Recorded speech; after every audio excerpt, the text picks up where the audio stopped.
Greetings, everyone. My name is Brad Elkins. I'm with EOS Remediation. Want to go ahead and get the webinar started off for today. Thank you, everyone, for joining. Today's webinar is going to be developing bioaugmentation cultures for chlorinated ethene remediation in low pH aquifers. And today's presenter is going to be David Freedman from Clemson University. Before we get started, though, I just want to give a brief introduction to EOS Remediation and some upcoming news and events that we have. As you all know, EOS Remediation, we're one of the leading providers of bioremediation technologies. We provide EVOs and bioaugmentation cultures for in situ bioremediation of chlorinated solvents, as well as a slew of other contaminants. Some upcoming news and events that we have.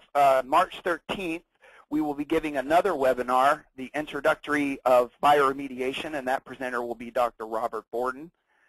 Also, if you happen to be in the Colorado area, coming up in March, we will be at the RenTech Summit. Please stop by our booth. It will be booth 22. So without further ado, I'll go ahead and I'll turn it over to Dave Freedman. Dave, please feel free to take it away. Thank you so much. All right, thank you, Brad. I can't see anybody, but I guess there's some folks out there. So let me first start out by saying that what I'm going to be presenting to you today is an update of a seminar I gave at the Battelle Bioremediation Conference in Reno. We've continued to work in this area, and so some of the material that I will cover will be what I presented back in Reno, but it's been updated based on the work that we've done since then. First, what I want to talk about is who does what and at what pH. In this slide, I've tried to summarize much of what we know about the types of microorganisms involved in reductive chlorination of chlorinated ethenes. The column on the left, titled Other Than DHC for Dihelicocoides, indicates that we have isolated and characterized quite a large number of genera that are known to be able to use PCE and TCE as terminal electron acceptors in organohalide respiration, and their terminal product as electron acceptors is cis-TCE. So this includes genera like the Sulfidobacterium, Dehalibacter, Sulfospirillum, Desulforamonas, and Geobacter. The pH levels that these microbes function at varies, but one of the characteristics that we've seen is that their pH tolerance is a bit larger than other types of microbes, ranging from 5 up to about 9. The rest of the columns are different types of Dihelicocoides strains that have been isolated and characterized. And they're organized based on which compounds are used as terminal electron acceptors, which one's the product of that reduction process, and then whether or not they can also co-metabolically dechlorinate any further. So the strain 195, for example, can use PCE, TCE, cis-TCE as electron acceptors, with vinyl chloride being the terminal product, and then that culture will co-metabolically reduce vinyl chloride to ethene. And I show the other types of Dihelicocoides in the remaining columns, strain BAV1, FL2, GT, and VF. The key thing that the key point I wanted to make with this slide is to mention that, at least in the published literature, the pH range at which these well-characterized Dihelicocoides are known to function is in the range of 6 to 8. So that brings up the need that I think exists for a low pH tolerant chloroethene culture.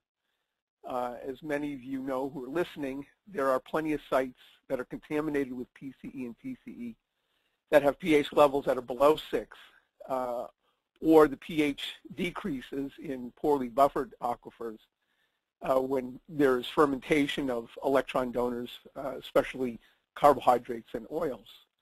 and also through the generation of HCl during the dechlorination process. The pure cultures of the helicocoides that we currently know about typically grow at near neutral pH, and the effects of pH on these cultures is not particularly well studied yet. We also know that the rate of dechlorination to ethene by most commercial cultures, most commercial bioaugmentation cultures, decreases significantly when the pH is below 6.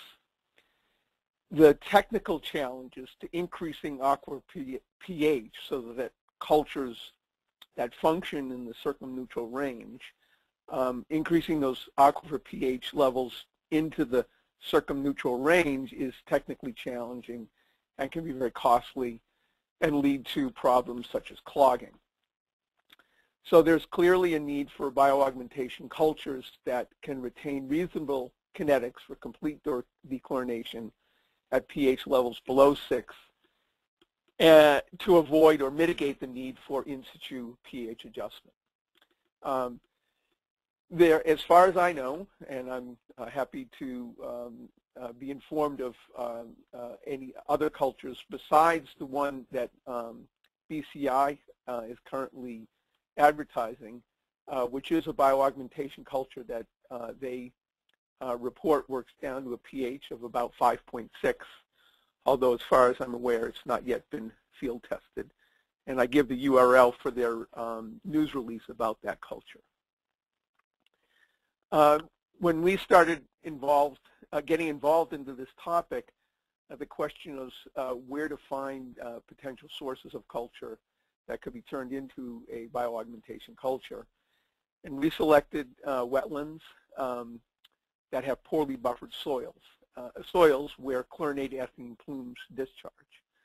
Wetlands, of course, provide a virtually infinite supply of electron donor for reductive dechlorination, and especially in the southeast where the soils are poorly buffered, the wetlands are often in the pH range as low as 4 to 5. So a key question from that is, are there dihelicocoides present in these kind of areas that are adapted to a low pH environment? So far, we've worked with samples from 3 sites, and I'm going to describe each of them in turn. At the Savannah River site near Aiken, South Carolina, Department of Energy facility. One of their areas is called the C-Area Burning Rubble Pit, where there's a plume of TCE that moves through the groundwater that discharges into a wetland, and the pH in that wetland is always below 6 and typically in the 5 to 6 range. Then I'm going to talk about 2 industrial sites in the southeast, one of which where a plume of PCE partially discharges into a seep area, and the pH in that seep area is in the 4 to 6 region. And another site in the southeast where there's a PCE plume in groundwater that also has a pH range in the 4 to 6 level.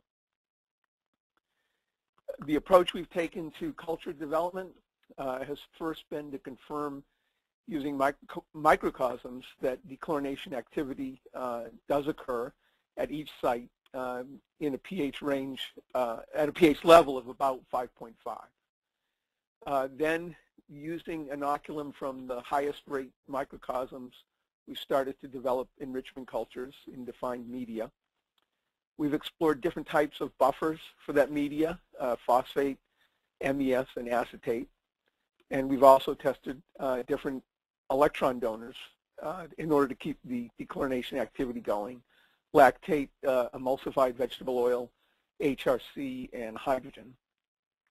And then once we got to the point where we had promising microcosms from each of the site and developed those into enrichment cultures, we've since been combining enrichment cultures to get what I'm calling a master enrichment that will be functional, maintain activity at low pH. So I'm now going to spend some time talking about each of those sites. I'll present some information about the microcosms from each site and the enrichment cultures from each site, and then I'll show you where we're at so far in terms of combining those enrichment cultures. So the first site is the SRS C-Area burning rubble pit. It's shown in this slide where the source area is up here. This is the burning rubble pit where they buried a lot of debris that included TCE, and over the years, two branches of a contaminant plume developed. The area circled or contained within this rectangle is the area that we focused on, called the Twin Lakes area. And you can see from the color concentrations here the levels of TCE that have been identified throughout the area. So zeroing in on that branch, this is the 4-mile branch area where part of the plume discharges, and I've circled or put into the red rectangles 2 wells in particular, CRP 48 and CRP 50. The green and the yellow indicate that there is cis DCE and vinyl chloride present in the groundwater, and you can see the wells are located right at the point where the plume is discharging into the wetland that is connected to these surface waters. So here are some pictures of the Site 48 wells, characteristic southeastern wetland. The inset shows how the water is right at the surface, and in the bigger picture here you can see the location of the well at Site 48. It's also apparently a great site for rattlesnakes. Here's Site 50 showing one of the creeks that is developed, and the inset shows the monitoring wells where we obtained groundwater, and then we used an auger to obtain the soil samples. So this plume, from it, SRS has a lot of data showing that complete dechlorination of TCE is occurring to ethene and ethane. That's actually been somewhat challenging for them to document in the field, in that they're seeing the disappearance of the TCE, and they have hits of ethene and ethane, although not at stoichiometric amounts relative to the amount of TCE that's being consumed. So that's why they got us involved to make sure that complete dechlorination with a stoichiometric balance was occurring there. The pH, as I mentioned earlier, in this wetland is consistently in the 5 to 5.8 region, and there's very low alkalinity. So we've done 2 microcosm evaluations for SRS. In the first set, we saw high rates of TCE reduction both to ethene and ethane without addition of electron donor. This is very mucky, high organic soil. And from repeated additions of TCE to those microcosms, we then collaborated with Kit Bagwell at the Savannah River National Lab, who evaluated the types of dihalococoides present in those samples, and they turned out to be novel with respect to the types of dihalococoides that have been previously identified. We did a second study for them a couple of years later, where we focused on cis DCE and vinyl chloride, because those are the 2 steps in the reduction process that are most importantly associated with dihalococoides. I don't think we can say with 100% assurance anymore that only dihalococoides perform those steps, but the majority of what we do know indicates that they are certainly the main players in that activity. So we wanted to focus in the second study on just cis DCE and vinyl chloride, and we saw consistent activity in a pH range of 5.1 to 5.4, and then we measured VC to ethene dechlorination rates over a range of pHs, and then compared that to what happened at 5.5. So let me show you that data. This is an example from the first microcosm study. The green triangles are showing the addition and consumption of vinyl chloride, and the X's are showing the accumulation of ethene after about 2 months, the ethene started to go down, and then we started seeing ethane as the main product. After about 4 months, we switched from vinyl chloride to adding cis DCE, and with only transient increases in vinyl chloride here, we continued to get accumulation of ethene and ethane. We looked at the rates so that we then would have a basis for comparison to what bioaugmentation cultures can accomplish. The thing that was of interest to us is that when we respiked the microcosms, with each addition we tended to see higher zero-order rates of transformation quantified in these graphs in terms of micromoles of vinyl chloride on the left side per gram of total organic carbon in the sediment per day. So first, second, and third doses, each producing higher rates. It didn't really matter what the donor was, and that was not too surprising because these are very mucky wetland sediments, and so plenty of electron donor present, and adding it didn't improve the rates at all. And we saw a similar, although not identical, trend with cis DCE in terms of the zero-order rate. So very robust activity in these natural wetland, low pH, low alkalinity environment.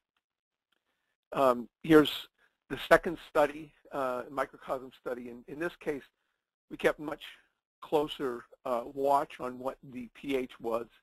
This example shows, in this case, cis DCE being consumed. Initially a transient increase in vinyl chloride, that went away, and then we started seeing the accumulation only of ethene. These are also methanogenic cultures, so you can see that there was initial production of methane, but then that started to level off. The critical thing here is that over the course of about 4 months of monitoring this, the median pH in this microcosm was 5.44. So we collected all of the information from this second microcosm study from the SRS wetland and looked at the VC conversion rates. And I think this is something I would encourage people to pay close attention to when you're evaluating anybody's pitch on whether they've got a culture that will work under low pH conditions. In my mind, what matters most is how fast ethene is formed, because it's very possible, if not likely, that cultures will show activity on PCE and TCE at pHs below 6. The critical question, however, is whether or not those cultures can produce ethene. And this shows that as pH goes up, we get higher rates, but I put in the red box the fact that we were able to see sustained reductive dechlorination at pH. The lowest one shown is 5.5 in this case. When we got down to 5, we didn't see any activity in this particular study, but we were able to sustain activity around 5.5. So the summary is that we then moved towards developing a bioaugmentation culture using the sediment material from SRS. In the first culture that we developed, we used a mineral salts medium buffered at 7. And I think some of you are probably wondering right now, what the heck, why did we go to pH 7? This was about 6 years ago that we started work on this. And of course, if I had to do it over again, I wouldn't have done that. But it did provide for some interesting outcomes. The culture that we got from that, we given it the name micro-CED culture, and it has been used at other locations at the SRS site for bioaugmentation. In addition, we've done some characterization of the culture that includes evaluating different halogenated organics, and the culture does show very high rates of transformation for all the chlorinated ethenes, as well as 1,2-dichloroethane, ethylene dibromide, vinyl bromide, and several chlorinated benzenes. But what I put in bold here is that we found this after the fact, is that when we took this culture that we had enriched in pH 7 medium, and then we tried to go backwards to below 6, it doesn't work. So what that indicated is that there are slower growing, low pH tolerant, novel wetland dihelicocoides that were washed out with repeated transfers of this enrichment culture at pH 7 in the buffered medium. And the circumneutral dihelicocoides, those that survive or thrive best, grow fastest at pH 7, but are suppressed at low pH, they became dominant after we raised the pH. So realizing that we had the right type of inoculum, we've now since gone backwards back to the microcosms and started new enrichment cultures, keeping the medium pH at 5.5 rather than raising it to 7. Now here's an example result of one of these enrichment cultures using a phosphate buffered medium at pH 5.5. And what you can see in the upper graph is the consumption of the cis DCE as well as vinyl chloride and the formation in these asterisks of ethene. And that was sustained at repeated additions of cis DCE and vinyl chloride.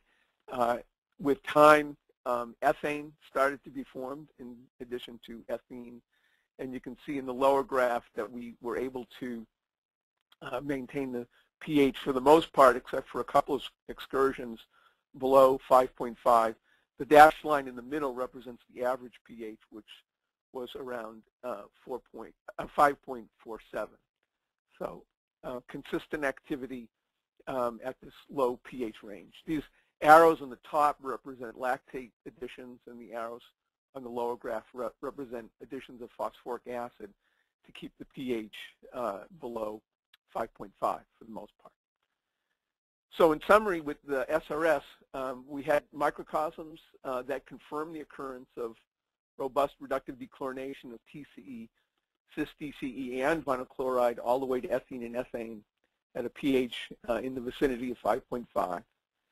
When we did repeated transfers into mineral salts medium at pH 7, we lost activity on reductive dechlorination at pH levels below 6, suggesting that there are low pH tolerant dihelicocoides that were washed out during those transfers. And we've now established that in new enrichment cultures at pH 5.5 that they show promise in terms of reductively dechlorinating cis DCE and vinyl chloride. One interesting caveat of that is that when we tried to go too quickly on the enrichment process using dilute transfers in the neighborhood of 1% by volume, they were not successful. It suggests to us that the sediment plays at least, may play an important role in protecting these low pH tolerant dihelicocoides, and that they have to be, in effect, weaned off of their association with the sediment using less dilute transfers. And so far, we've been able to sustain those transfers. The second site from which we've obtained samples, also in the southeastern U.S., also with poorly buffered soils and low natural pH, is at the site of a former textile mill. The predominant contaminant is PCE.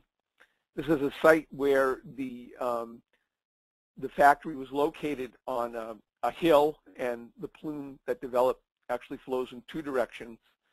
The samples that we obtained were from a seep area where the groundwater was discharging partially into this seep with pH levels well below 6, often as low as 4, and that's where we focused our some of our microcosm work on. So I'm going to be showing you some microcosms that we did with aquifer material and also with some material from the seep area. So the field observations for this site show pH levels that are all over the place, mainly below 6, but ranging all the way from 5 to 11. At the site, without any intervention, there's some reductive dechlorination that's been observed to cis DCE, but not much after that. There is a small portion of the plume under high groundwater table levels that discharge to the seep, and that seep is very high in organic matter and is connected to a small stream, which is a major focus of regulatory concern. Since we've been monitoring the site, we have been able to detect ethene in seep samples, but not in the aquifer itself. So we did 2 microcosm studies with samples from the site. The first study we did, we were able to get complete reductive dechlorination with aquifer material only with pH adjustment and bioaugmentation. And in the second study we did, we focused on the seep area, and we saw complete reduction to ethene at pH levels below 6. And we then transitioned into developing enrichment cultures, testing several types of media. So here are some example results. This was a set of aquifer microcosms that had an initial pH of about 4.5. The upper one shows no pH adjustment and lactate addition. And even in situations where we adjusted the pH into the circumneutral range and added lactate, we still saw no reductive dechlorination of PCE even after about 1.5 years of incubation, almost 2 years. Here's a case where we adjusted the pH and bioaugmented, and not surprisingly, after bioaugmentation with the SRS Microcosm culture, this was a 1% volumetric dose, we got very rapid transformation. But that would imply that in order to have that culture be effective, pH adjustment would be necessary, as would be the case for most commercially available bioaugmentation cultures now on the market. Now, I'm showing this slide because here's a case where we bioaugmented without pH adjustment, and the upper panel shows what we expected, which was that we didn't see any activity on PCE. Those declines that you see over long months and months of incubation are abiotic losses. We were looking for the reductive dechlorination products, and we didn't see any. But in one bottle, after we stopped at around 250 days, and then I told the student monitoring those, just check them one last time before you defend your thesis. And lo and behold, in one of the 3 bottles, he did see complete dechlorination of the PCE to ethene. This was without any pH adjustment. So it indicated that, maybe hiding away somewhere in that micro-CD culture is a remnant of a low pH tolerant Helicocoides that was able to recover and eventually convert all of the PCE to ethene given enough incubation time. This graph shows the results for the Seep Microcosm. Again, the Seep is high in organic matter, still low in pH though. And you can see in this case, without any pH adjustment, the upper graph is showing in the green circles this rapid consumption of PCE and the concurrent increase in ethene. After several additions of PCE, you start to see the ethene coming up here at around 3 months. And then basically, with subsequent additions of PCE, you see that we're getting just ethene and ethane as products.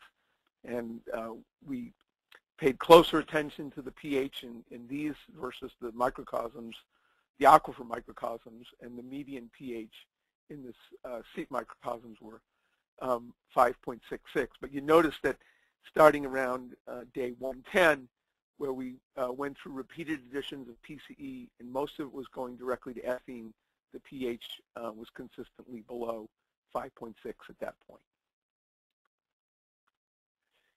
Okay, so one of the ideas we had when we saw that we were getting this good activity in a Seep microcosm at the lower pH was let's see what it can do as a source of bioaugmentation culture for the aquifer microcosms, and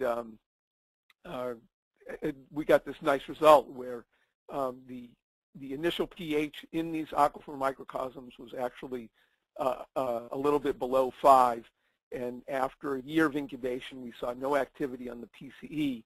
Then we hit it after about a year with the 3% inoculum from the Seep Microcosm and some lactate, and very quickly saw a response first to TCE, the reddish square here, but that went away quickly, transient accumulation of some cis-TCE, and then the ethene shot up quite nicely, correlating too with some methane production. So that indicated the microbes tolerating the low pH conditions in the seep area could do well in the similarly low pH conditions in the aquifer. So then we started the process of enriching the helicocoides present in the seep area microcosms by transfer into a phosphate buffered medium, keeping the pH at around 5.5. And this shows an example result for that enrichment. You see the rapid consumption of the PCE here. Initially a big accumulation, rapid accumulation of cis-TCE, which went away more slowly, and it took around 3 months, but then there was a very rapid consumption of the cis-TCE and the vinyl chloride and an increase in ethene. All of that occurring at a pH below 5.5. So we knew that it's possible to make a transfer from the Seep microcosm into a defined phosphate buffered medium. So a summary from that first industrial site was that we saw good activity all the way to ethene in the Seep microcosms, maintained at a pH below 6. That inoculation of the aquifer microcosms with a Seep microcosm resulted in a rapid onset of reductive dechlorination without pH adjustment of the aquifer microcosm, and that enrichment in the phosphate buffered medium shows promise for that site. We also tested MES and acetate as buffers. Those also worked, but they don't provide any particular advantage, so we're sticking with the phosphate buffered medium. With these, we have been feeling our way forward. We find that to control the pH in them within a fairly small range, we successfully use phosphoric acid and then a combination of both lactic acid and lactate as electron donors to help control the pH level.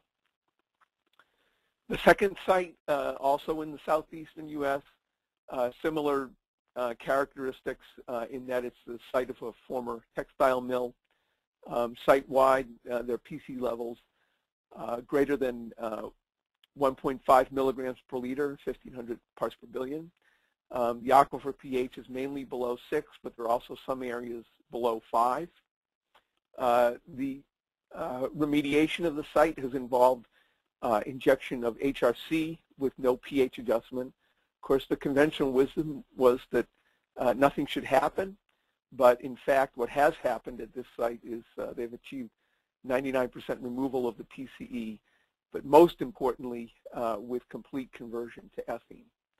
So we obtained samples from this site and prepared microcosms using the soil and groundwater, and then based on successful activity in the microcosms, we've been working on enrichment cultures. So let me show you some of those results. So here's an unamended microcosm. I put unamended in italics here to emphasize the fact that that we didn't have to provide any electron donor. We did microcosms with electron donor and unamended, and the unamended did as well or better as the ones that were amended. So I'm showing this one. You can see out after about a month's incubation, the PCE was consumed. Cis-TCE initially shot up. Subsequent additions of PCE, the green lines, were more rapidly consumed. Cis-TCE kept going up, but then very quickly we saw vinyl chloride rise. Vinyl chloride then started to decrease and ethene went up. All the while, we're operating here at a pH of around 5.46 in this unamended microcosm. This is an example result for an enrichment that we prepared by transferring the unamended microcosm into phosphate buffered mineral salts medium. In this particular example, we're using hydrogen as the electron donor. You can see, and this is characteristic of what we expected, in that during these transfers into the enrichment cultures, the population responsible for reducing PCE to cis-DCE maintains much more robust activity than the presumptive dihalococoides required to reduce the cis-DCE to vinyl chloride and then to ethene. So the PCE was consumed very rapidly, cis-DCE stalled for a while, but then after about 3 months we start to see rapid, or 2 months in this case, the cis-DCE started going away.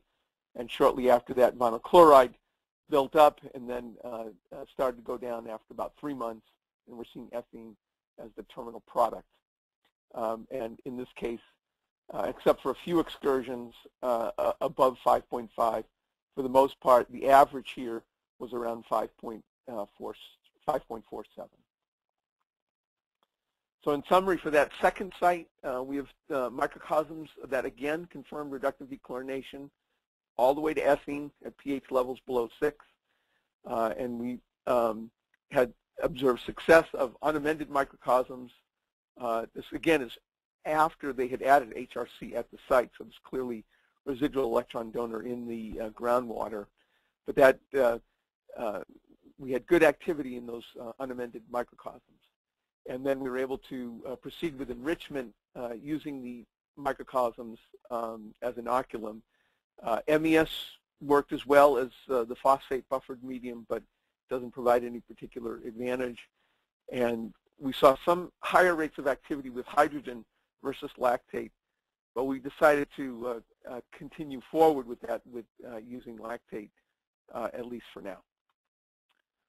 So our next step, having observed activity, reductive dechlorination activity in both microcosms and subsequent enrichment cultures from 3 of these sites, was to start playing around with different combinations of the enrichment cultures to see if we could get something that would be transferable and maintain activity at the lower pH. And we've been maintaining that pH at 5.5 in phosphate buffered MSM. So here's an example result of a combined culture. You can see that, once again, similar to the microcosms and the enrichment cultures, a rapid consumption of PCE. In this case, however, in this combined enrichment culture, we did not see the big increase in cis-DCE. In effect, we're going directly, in this case, to ethane, and ethene as the terminal products. So these combined cultures look like we can draw upon the best attributes of each of the enrichment cultures to minimize the stall at cis-DCE and start with a rapid rate of ethene and ethane formation. Looking at a number of different combinations, we took an average level of reductive dechlorination activity. So I want you to pay attention to the y-axis we expressed in terms of the rate of ethene plus ethane formation rate. Again, I think be aware of any claims with regard to reductive dechlorination focusing on rates of PCE or TCE consumption. The real litmus test here is how fast ethene and ethane are being produced, and we are quantifying this at the moment in terms of micromolar per day. So the average rates for the enrichment cultures for the 2 industrial sites that I showed previously, I don't have on here the enrichment from SRS, but the numbers are similar. And then the combined culture showing a little bit higher activity than the individual enrichments, indicating that we're able to, the combination gives us an overall higher rate than the individual types of enrichments. The highest rate that we've observed so far in these combined enrichments is 1.8 micromolar per day, the average around 0.7. To put that in, and I've got in a box here that's showing that the rate is the net ethene and ethane formed divided by the culture volume and the incubation time to come up with that average rate that's plotted. Just to put this in perspective, the micro CEV culture, which has attributes that are similar to commercial bioaugmentation cultures like KB1 and SBC and others, those have rates in the vicinity of 30 micromolar ethene plus ethane formation per day. In these lower pH cultures, we're about an order of magnitude lower than that, but it is sustainable and transferable. So the overall summary is that we've used microcosms from 3 different sites to confirm the occurrence of reductive dechlorination all the way to ethene, and I should say also ethane, at pH levels below 6. The work from SRS indicates that there are novel strains of the helicocoides relative to what is been reported at circumneutral pH range strains. And it indicates that there are a variety of strains of the helicocoides that are out in the environment that can inhabit different niches, including lower pH levels. We've been able to advance towards enrichment cultures from each site that are effective at pH levels of around 5.5. We found that we need to gradually wean the cultures away from sediment. We've learned that the low pH helicocoides have slower rates, and that if you enrich them at elevated pH, you run the risk of washing out the lower pH helicocoides because of their slower growth rate. So going backwards from neutral is not likely to be successful. We found that lactate can be used as a donor. We found that phosphate buffered medium can be used, and we've been able to control the pH with phosphoric acid and combinations of either lactic acid or lactate, and that the combined enrichments from the 3 sites have exhibited higher rates than the individual enrichments. What's next? For us, we're in the process of scaling up the most effective combined enrichment cultures. We've been doing that in 21-liter stainless steel canisters. Once we get a stable enrichment going in those, we plan to evaluate just how lower than 5.5 we can go. Some of the earlier work we did with SRS indicated no activity at pH 5, but some of the site data indicates that pH levels closer to 5 and even lower do exist. So I think there's some opportunity for getting some positive results lower than 5.5. And then, of course, we want to do some additional work to characterize what type of dihelicocoides are able to survive at these lower pH levels. My crystal ball for the bioremediation community is that low pH bioaugmentation cultures will become much more common over the next several years. It appears there's a big market for this, and with those cultures, it should become a more viable option to use bioaugmentation of low pH aquifers without having to worry about pH adjustment. And furthermore, that concerns over pH depression caused by dechlorination and organic acids should be mitigated by the use of these low pH tolerant cultures. I just want to acknowledge some of the folks I've worked with doing this work at the Savannah River site. At Savannah River National Lab, Kit Bagwell, Robin Brigman, and Mark Amadon have been very helpful. A bunch of graduate students at Clemson, Bill Bratt, Ashley Eddy, Mike Hickey, Ron Yu, and Chen Jiang have been involved in monitoring the microcosms and developing the enrichments. Some of the funding that we've gotten for this work was through a collaboration on an NSF SBIR with BCI, and for that I am very thankful to the work I did with Margaret Finley and Sam Fogel, and Christy Zautaki at Harkin Hittman was very helpful in, very generous in sharing some of the site materials.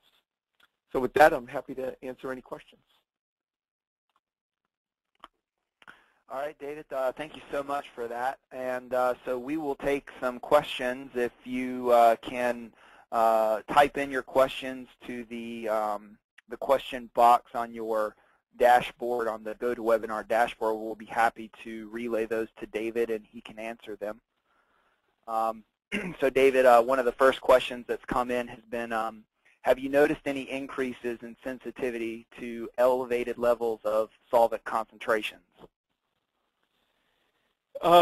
We haven't gone in that direction yet. I think that's going to be important, especially as you start considering use for a culture like this near a source area where the generation of acid from dechlorination could be a concern. But the highest level that we've evaluated in the enrichment so far is in the neighborhood of 10 milligrams per liter of PCE. We haven't yet gone much higher than that. All right. Let's see, waiting for maybe another question to come in, if anyone else has any. All right. I guess you answered everyone's questions during your presentation, David. Okay. Seem like we're getting any other questions.